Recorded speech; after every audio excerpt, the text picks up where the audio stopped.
there. It's Christine Lavin, and I just listened to Rachel Kilgore's set. She's just fantastic. Sometimes I get to be a guest DJ, and last time I did, I played her song Rabbit in the Road. She's such an amazing singer and songwriter, and so it's a pleasure to share the screen with her and with all the other Fleming artists.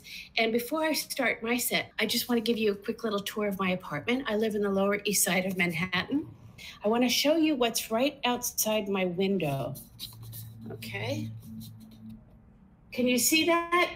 It's the Manhattan Bridge, and on the other side of the Manhattan Bridge is the Brooklyn Bridge, and there's the South Street Seaport, and there's Ellis Island, where many of us, our parents, grandparents, came from there. And I also want to show you my Christmas tree is still up. I love it so much. It's the first Christmas tree I ever had that I haven't taken it down. And look, it moves. It's alive. It's alive. And my favorite ornament, let's see if I can find it up here. It's Ruth Bader Ginsburg. And it says, Merry Resistimus, something like that. So I'm gonna have the tree moving the whole time, so you can't see it, but I can see it. And I'm very excited about my first song because I have only performed it once in front of an audience because it's a one-song musical. Oh, by the way, there's subways that are gonna go on the Manhattan Bridge every few minutes. So if you hear that, I want you to think of it as ambient noise because the first song is about a train trip. You get it? So it's a one-song musical. So you gotta really pay attention because there's a lot of interesting stuff that happens, and there's two main characters. Okay, here we go. She's a 20-something graduate of Brown. He's a 20-something graduate of Princeton. Standing on the crowded train platform, waiting for the Acela. She's a lonely girl. He's a lonely fella. They don't know it, but they're going to the same place. A wedding tomorrow on the vineyard in Edgartown. They don't know it, but later today they both have reservations on the same Boston limousine that will bring them down to the ferry, but that's not very important yet. The Acela's here, they scramble for a seat. She's a friend of the bride, he's a friend of the groom, and as fate would have it, cute is how they meet. Ooh, ooh, ooh. Yes, now the two are traveling in tandem. The boy from Princeton and the girl from Brown. They both giggle nervously as they say hello. But then the conductor yells, keep your voices down. This is the quiet car, no talking, no phone calls. Conversation in this car is not allowed. The train is sold out, there are no empty seats. This is the quiet car, so don't you dare talk loud. The girl from Brown whips out her cell phone. The boy from Princeton types his number in. She sends him a text. Hi, my name is Joy. He writes, my name is Joe. I am from Berlin. She writes back, I was born in Paris. I have dual citizenship. He writes, so do I. She majored in German. He majored in French. Their spirits are lifting as the towns float by. They discover they're both heading for a wedding, the exact same one in Edgartown. They both could have brought a +1, but they both had a feeling their +1 would bring them down. And they wanted to be free so they could mingle, 'cause both wanted to meet somebody new. Joe looked at Joy, Joy looked at Joe, thinking, could that special someone be you? Ooh, ooh, ooh. They both love basketball and theater. They both love dogs and both are allergic to cats. Achoo! They both love to ski and play Scrabble. They both love to wear goofy hats. They both love the Yankees and the Giants. They both love Manhattan best in the fall. They both have a passion for Noah Baumbach films. Of their favorite foods, they both love pumpkin pie most of all.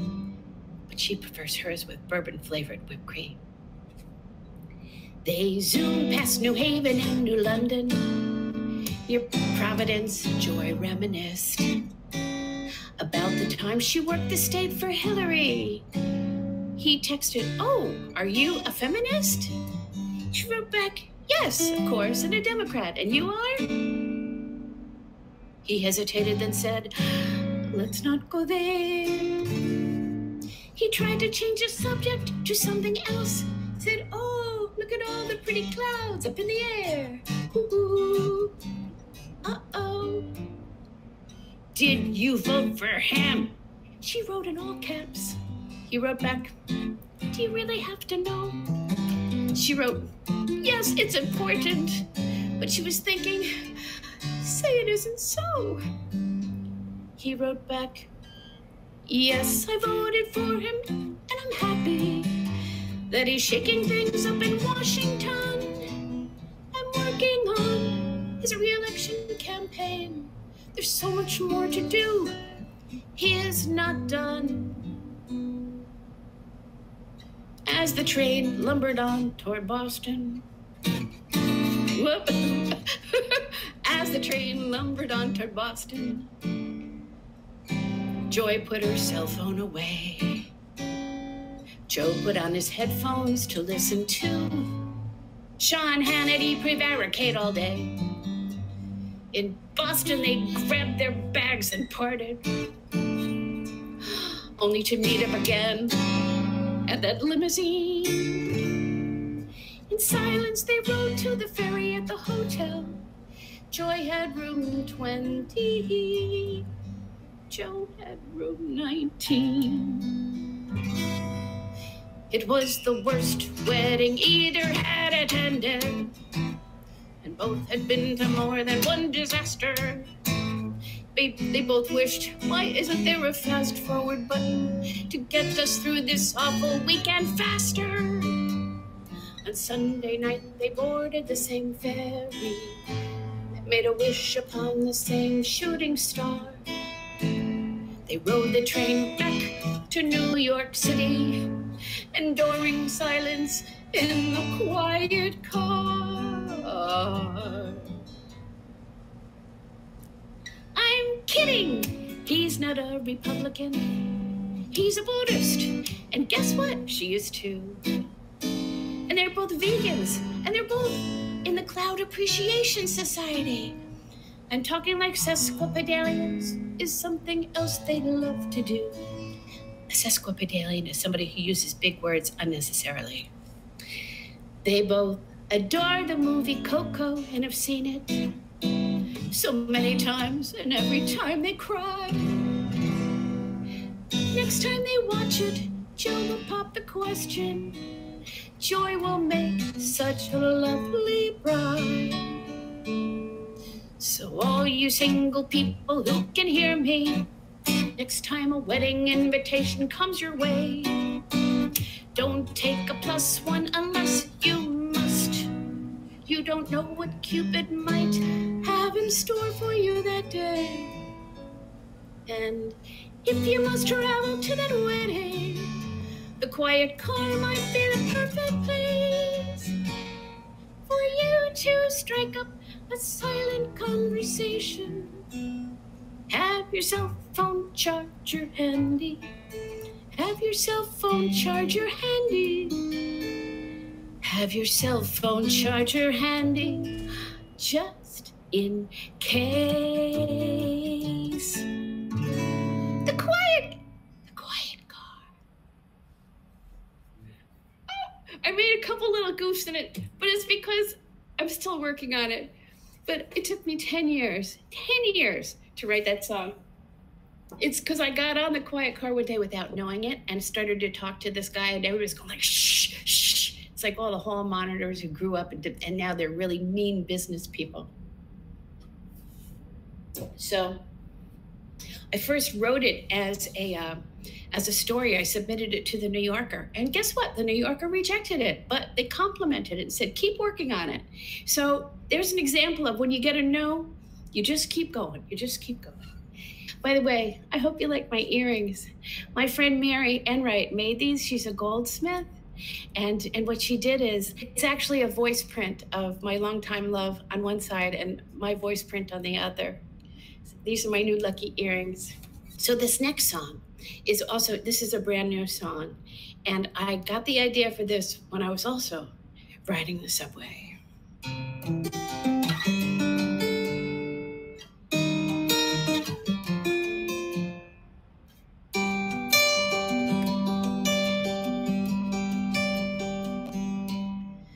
My parents met on the New York City subway. Back before World War II, Dad said, aren't you one of Judge Crawford's daughters? Mom said, how do you do? That's how the conversation started. Above the clickety-clack, on a train from the Bronx to Manhattan, when two 20-somethings began to chat. Until that day, what can I say? They were two young commuters, long before they were computers. Until that day, what can I say? Stars align when love is kindly on display.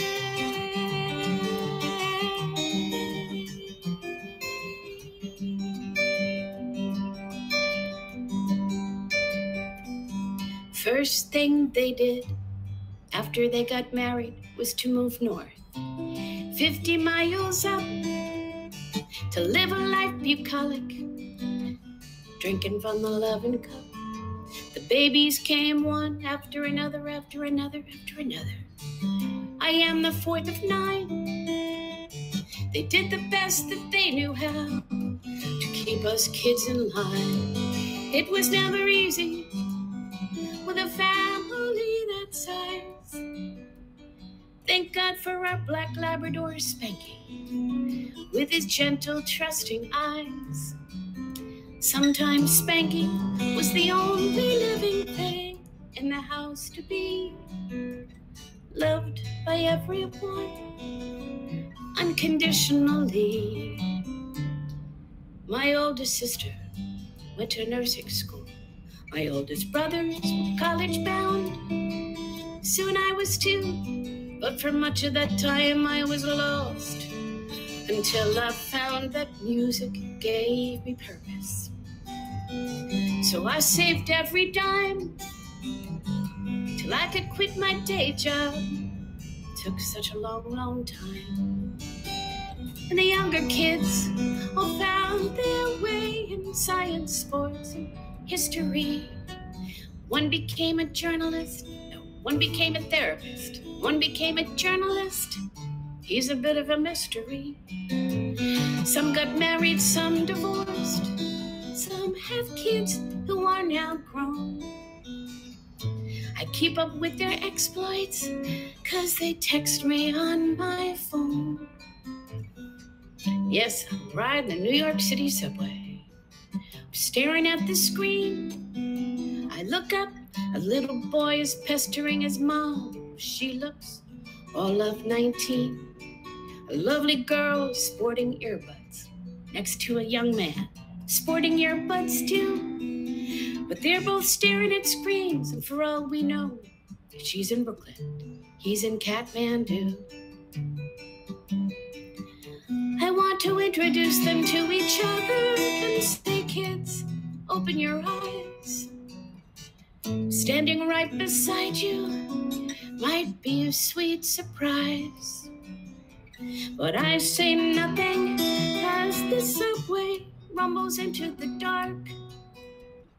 But every now and then I remember, as I disembark, that years ago conversation started above the clickety-clack on a train from the Bronx to Manhattan, when two 20-somethings began to chat.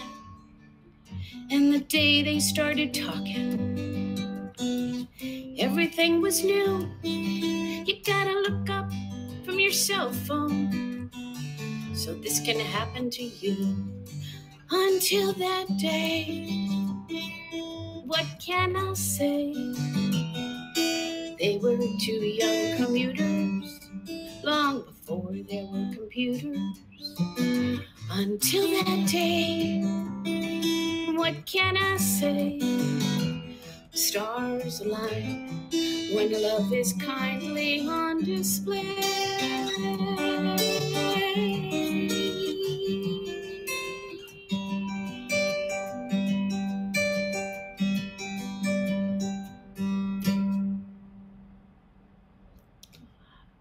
You know what the most important line in that song is?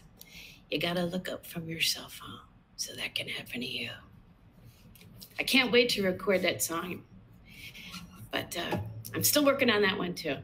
Now, this next song, in 2012, the people at the Great Barrington's Guthrie Center challenged every performer to write a song that you think Woody Guthrie would be writing if he were alive today. Because in 2012, he would have been 100 years old. So I took the challenge and I wrote the song. It took a year for me to memorize it. But here we go. And tell me if you think this is a problem that somebody like Woody Guthrie would try to tackle.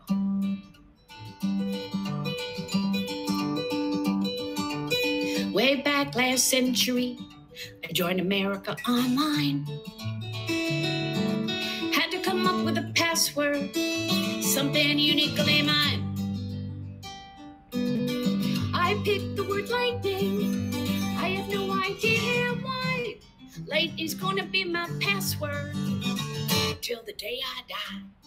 Remember how it felt to get your first password? So proud of yourself, becoming a member of the cyber generation. Then I opened an account with Amazon. They wanted a password too. So again, I picked the word lightning. It was a logical thing to do. Then I joined Facebook. They said a single word was not sufficient. They want both the letters and numbers to be safe and efficient. So I added number 52 to my word lightning.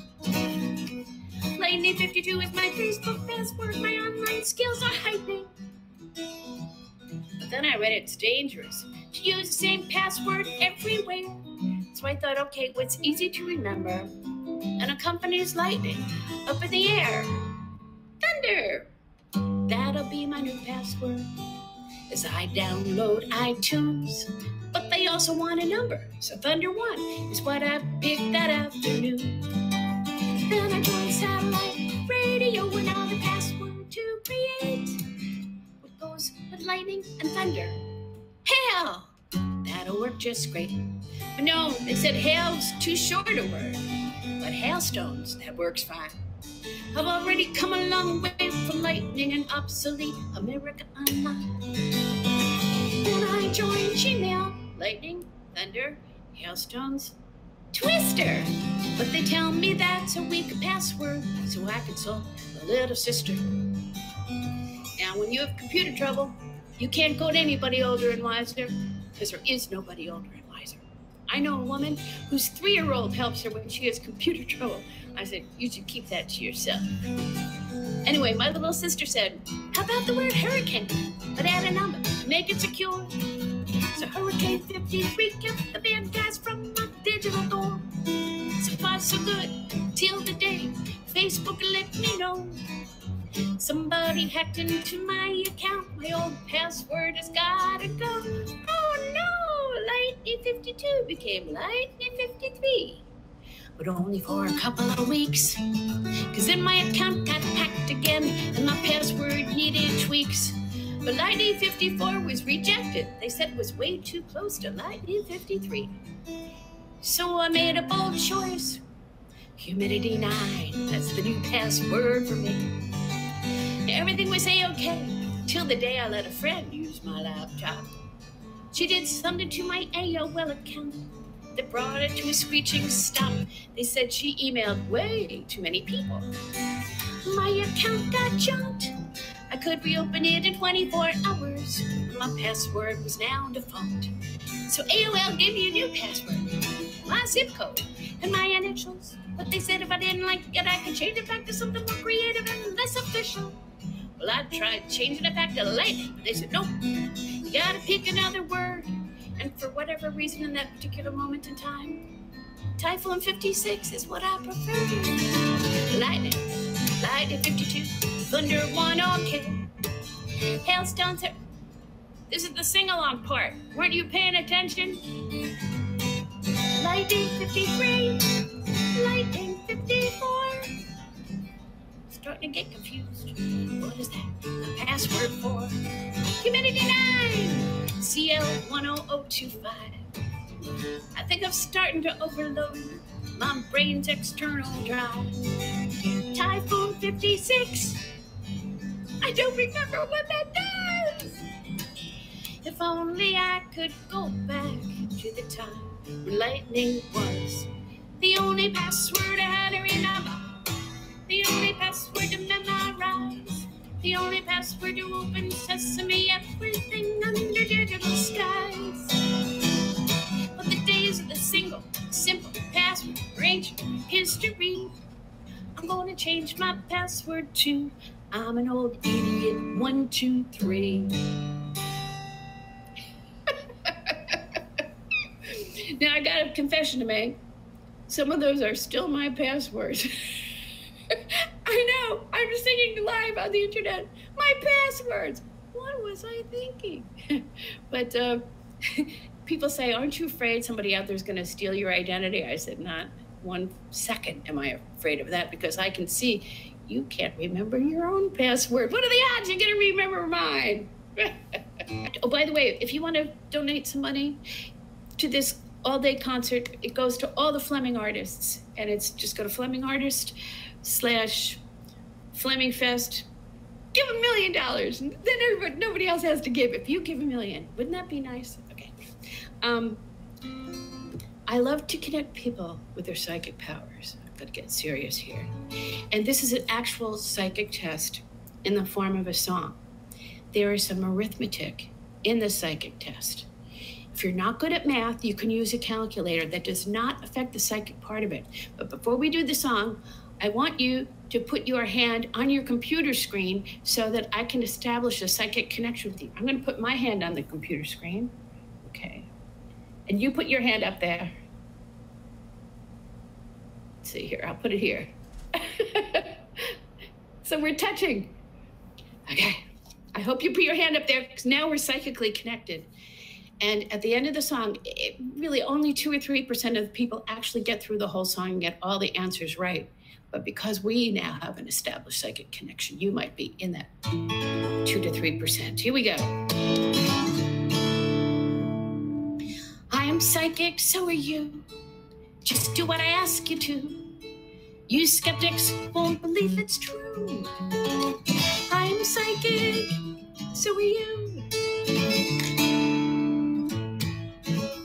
I want everybody here to pick a number between 1 and 9. Don't say it out loud. Don't even tell the person sitting next to you. Keep it to yourself, but remember it. Everybody got a number? Right. Now double it. Add 8.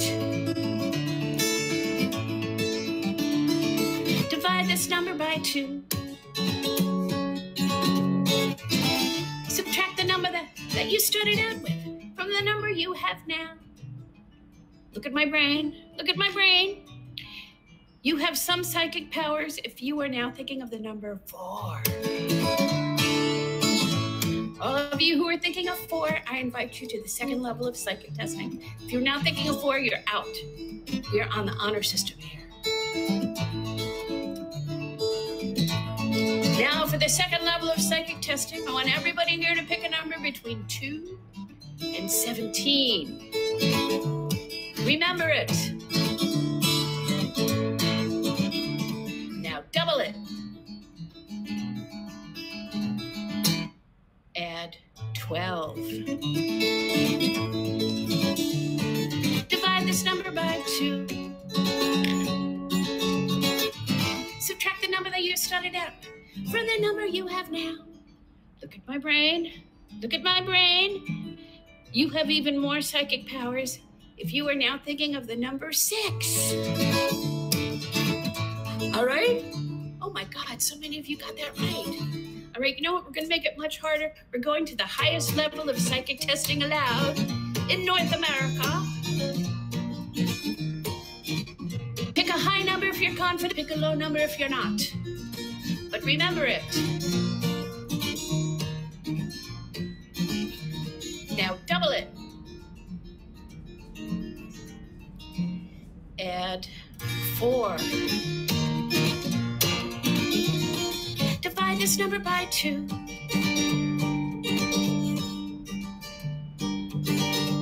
Subtract the number that you started out from the number you have now.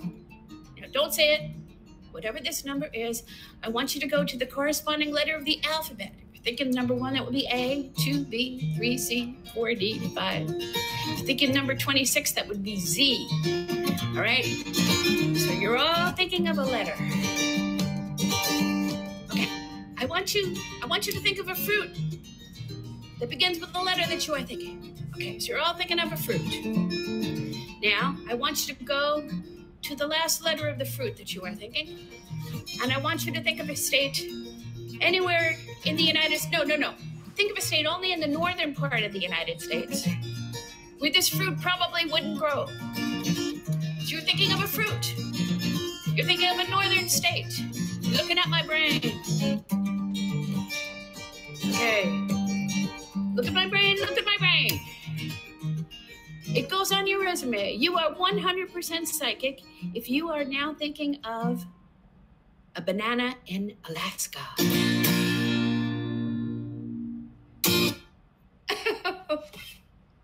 Remember, if you got that right, you put that on your resume. You do.